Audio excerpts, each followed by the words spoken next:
अस्सलाम वालेकुम प्यारे बच्चों। आज हम सीखेंगे कि रे को किस तरह से लिखते हैं और रे जो है वो किन किन अल्फाज में इस्तेमाल होता है, क्योंकि रे से तो कोई लफ्ज़ शुरू नहीं होता। तो चलें अब हम देखते हैं कि कौन कौन से ऐसे अल्फाज हैं जिनमें रे का इस्तेमाल होता है। आड़ू, ओके। पहाड़।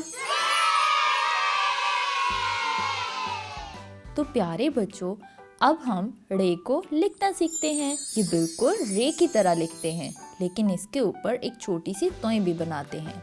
तो चलें अब हम शुरू करते हैं। सबसे पहले वाले नुक्ते पे हम अपनी पेंसिल रखेंगे और तमाम नुकात को इस तरह से आपस में मिला देंगे और इसके ऊपर एक छोटी सी तोय बना देंगे। तो ये बन जाएगा रे।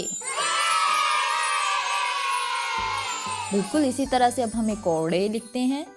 सबसे पहले वाले नुक्ते पे हमने अपनी पेंसिल रखी और तमाम नुकात को इस तरह से आपस में मिला दिया और इसके ऊपर भी हमने एक छोटी सी तोय बना दी।